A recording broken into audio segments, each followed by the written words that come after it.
Hey, what's up everybody? Welcome to another episode of B is for Build. In this episode, we're just gonna continue working on the electrical issues with the RX-7. Stay tuned.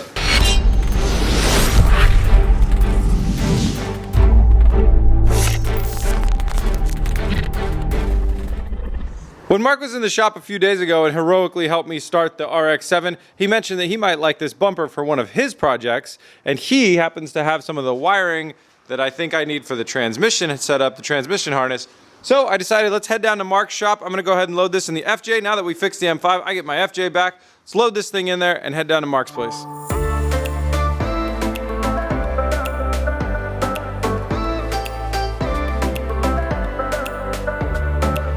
Oh, sweet, good googly moogly. We're in the right spot. Well, as you might assume, someone with this many RX-7s has plenty of parts laying around, so we're actually gonna look at maybe grabbing a couple of the sensors. So the wires that I was seeing burned are actually right here on the trans, and all they are is 4 different sensors that run down into this little plug system, and then we have new plugs running back, and then that runs into a wiring loom that looks like this.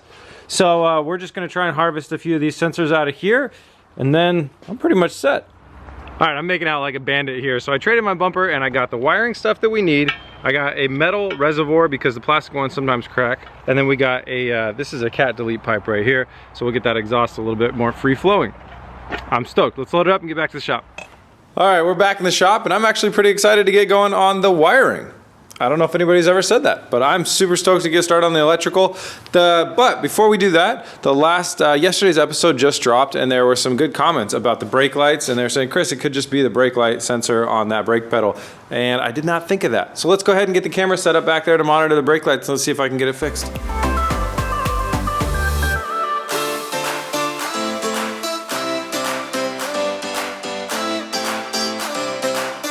Hey, no more taillight problem. Huge thanks to Dale and the other people that commented and left that good advice.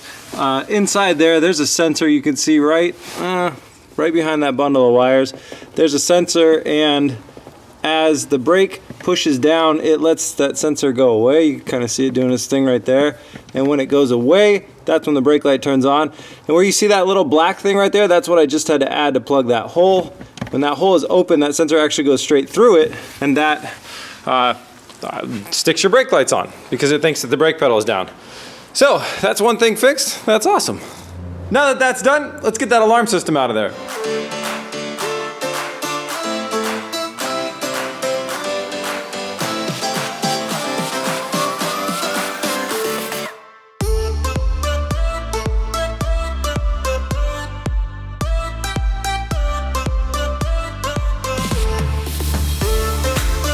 Man, things just keep getting better and better today. Check it out. Here we go.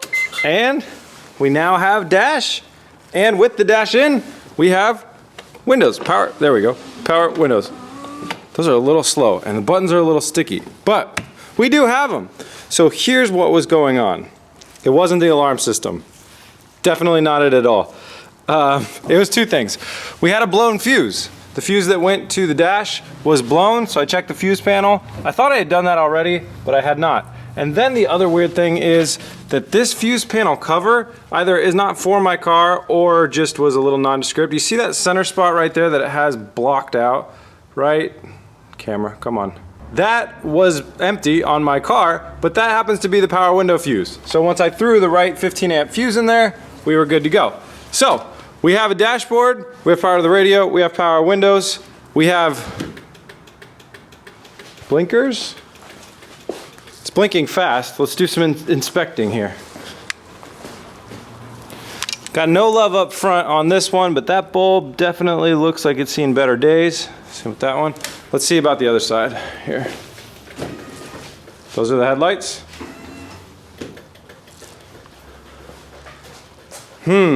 Nothing in the front, but blinkers in the back. Gosh, this bulb looks like hell too. Interesting. It's definitely blinking in the back though.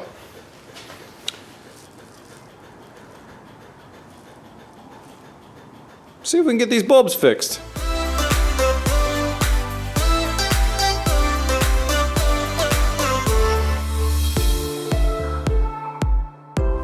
Well, the odds are slim, but I think we need 2 new bulbs. It's not very common that both of them would go out at once, but they both look like crap. So I'm gonna head down to the auto parts store, get 2 of these, and come back and see what happens.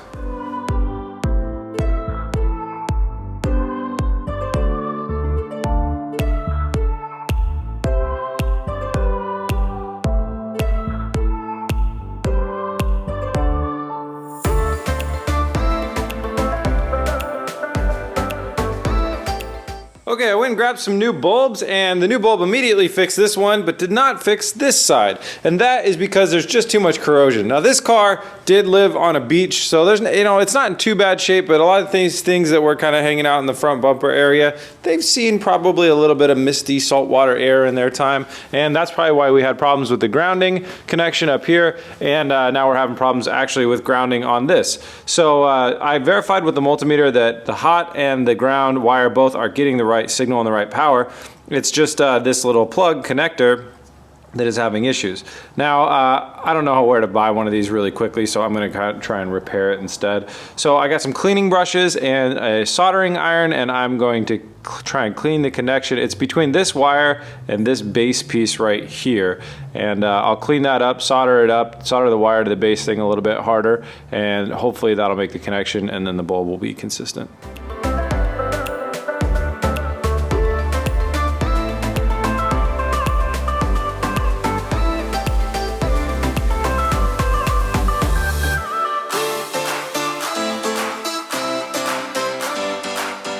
There we go, got the blinkers fixed up, so that's the right blinker, and that's the left blinker.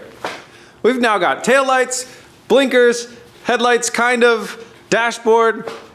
Oh, it's a good day. When I was reading the comments on today's episode, a lot of you guys were saying I should rip out the carpeting. And I was thinking to myself, it's not that bad and we could probably clean it. But then I found a kit for only about 150 bucks and it's all new carpet. Now I know it's not gonna be OEM and it probably won't have things like these little clips and everything else like that, but it'll be something. And I thought, this doesn't really smell that bad. Until I had to do that wiring work and I got my face right up into it, it still smells pretty rank. So I decided I ordered a new carpet kit. Now I don't know if it'll come in before we do our road trip, but I don't really care. I think it'd be better to have no carpet that doesn't smell bad than to have this crap carpet in there and try and clean it and stuff like that. And I learned from that Ford Explorer that once you pull the smelly carpet out of a car and just give a decent wash to the floorboards and stuff with any type of cleaning material, the smell will really go away quickly. That Explorer didn't smell like crap by the time we were done with it. So I'm setting a goal for myself tonight. I don't know how achievable this is, but I want to get those 2 back seats out and gut this carpet before I go home.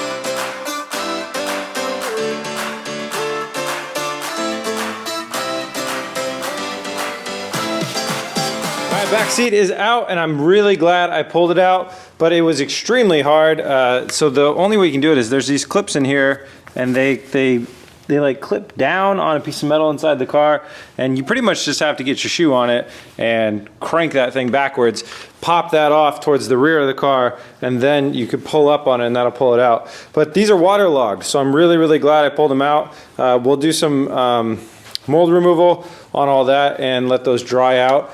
And then we're gonna come in here and clean that up too. The backrest looks fine, but basically what happened is probably that window being open, we got a little bit too much water in there.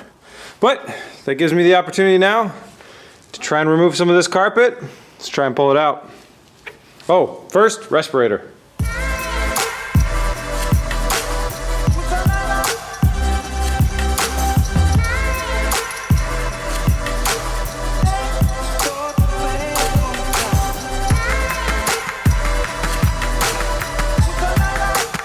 It's coming along nicely. We're halfway there. The only problem I've ran into so far is the part that's underneath the stereo over there is crispified to the frame of the car. So I'm just gonna have to cut as high as I can there, and when we get the new carpet in, I'll have to slide it up in under there. But it's all covered by paneling anyway, so I don't think it'll be that big of a problem. Moving on to the passenger side.